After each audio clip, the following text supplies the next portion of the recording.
Let's write to a file. A simple ask, so we get right into it. We write a program which takes one argument and writes hello world to the file indicated thereby. But just writing code isn't good enough. We go ahead and we compile and run it. And we find that it actually writes hello world to the file. But this is the happy case. Let's take a look at the unhappy case when we try to write to dev full. In this case, the program erroneously reports that it succeeded, when we know for a fact that it failed. The problem is we didn't actually check to see if any of the operations succeeded. And so we go back and we add to our code all sorts of checking to ensure that outputting and flushing all of the data actually succeeded. When we run this program against dev full, we find that it correctly ends with a non-zero exit code, and so we're finished, right? But then we start wondering, what happens if we get a failure partway through? What if we write hello but not world, and then we exit? What ends up in the file? And to our astonishment, we find out that hello actually ends up in the file. How did this happen? We wrote into a buffer of bytes in memory, we never flushed it out, but somehow it's in the file. Looking through the documentation, we discover exactly what's happening at the bottom of the slide. The destructor of the OF stream is calling close, which flushes the buffer and writes the data that was written thereto. And so we don't actually need to flush explicitly, right? We can go back and we can remove it from our program. But then we go ahead and we rerun our example against dev full, and we find out that it's back to reporting success. It's doing this because that destructor doesn't have any way to tell us the flush failed, and so our program erroneously succeeds. But maybe we don't actually care about this. Maybe we have more important things to do with our time. Maybe we just say, you know what, file system operations never fail. What I'm more worried about here is the fact that we're non-atomically publishing this file. The file is written in place, and consumers have to deal with the fact that it might be written after they open it. So maybe we should write it into one place and then atomically relink it into the destination place so that consumers see it atomically. And so we write a rename guard which can do this, and we go back and we enrich our program with an optional which ensures correct construction and destruction order. We want to make sure destruction occurs after we do that flush in the destructor, but we don't want to actually arm the guard until we open the file. Let's take a look at how this works in practice. We have a running system with a producer and a consumer. The producer writes numbered files, and the consumer, when it sees them, opens them and reads them. As the producer moves on to the next file, it atomically relinks from in progress to actually complete, and then, of course, the consumer is more than welcome to go ahead and read it.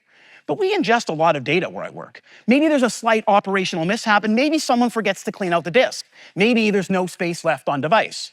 Well, that's great, of course. You know, the capture server just goes away, and since we didn't atomically relink that file, the producer's never going to look at it. But then we think about our code. We think about the situation. I said there's no space left to flush the data, but I didn't say there's no space left to rename it. And those two operations aren't predicated on the success of one another, and so we go ahead and we relink the file anyway.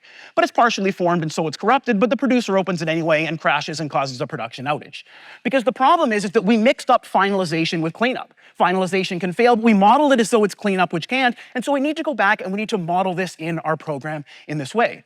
But as we look at this, we notice I've just gone ahead and elided the middle part, which suggests that we don't actually care about it in this formulation. What we care about is the scaffolding that surrounds it. What we're seeing is that there's a reusable component lying inside of here. And so we go and we take all the scaffolding and we extract it into an open function, which takes a function which it invokes with the OF stream, which it surrounds with all of the scaffolding we've just built up.